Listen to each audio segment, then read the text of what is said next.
السلام عليكم ورحمة الله وبركاته. أستعين بالله وأزف إليكم بشرى. يا رب بشرنا وإياكم بالخير.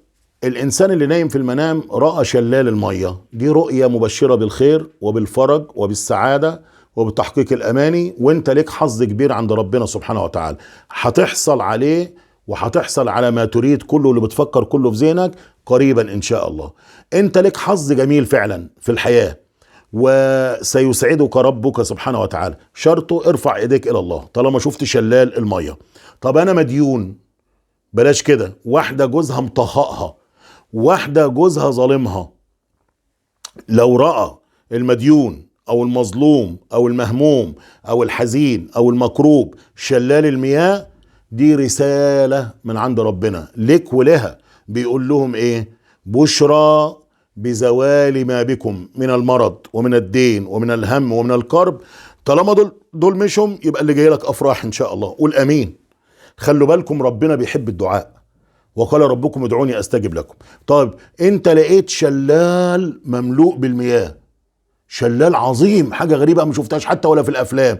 تقول له الرؤية بتقول لك ايه؟ انت انسان طموح، تستطيع تحقيق النجاح بسهولة، بس كل اللي عليك ايه؟ ثق في ربك وتوكل على الله وخد في الاسباب. طيب لقيت جوه البيت، ودي حاجة غريبة، جوه البيت لقيت شلال. بقى معقولة البيت عندنا حنفية وماسورة وخلاص؟ لا، لقيت شلال ماء في داخل البيت. ده رمز من الرموز اللي في الرؤى، بتقول لك ايه؟ احوالك سوف تتحسن، الاحوال المالية، تتخلص من الديون، استقرار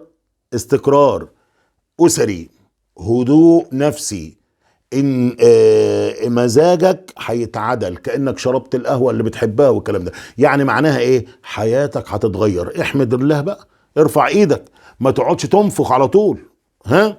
طيب واحد شاف ماء يجري، او يعني اللي شاف ماء يجري سواء كان رجل او امرأة، بنت او ولد، مطلقة متجوزة عزبة، اي حد شاف ماء يجري او شاف نفسه بيرش الماء او بينظف المكان في ارض، سوف تجد زرعا لايه؟ يعني نتيجة عملك وبشرة خير عامة، واللي انت ماشي فيه هيتحقق.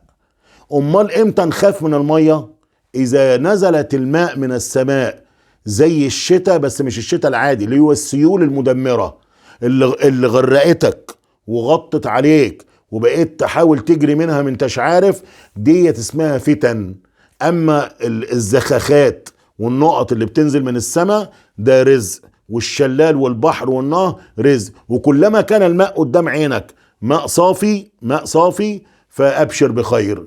واسأل الله ان ينعم علينا وعليكم بالبشريات والنجاح والفلاح. اللهم ابعد عنا اهل الشر وخذهم من طريقنا، وابعدنا عنهم، وارزقنا بأهل الخير واجعلنا معهم ومنهم. اللهم بلغنا وإياكم رمضان سعداء فرحين. وصلى الله وسلم وبارك على نبينا محمد وعلى آله وصحبه أجمعين. والسلام عليكم ورحمة الله وبركاته.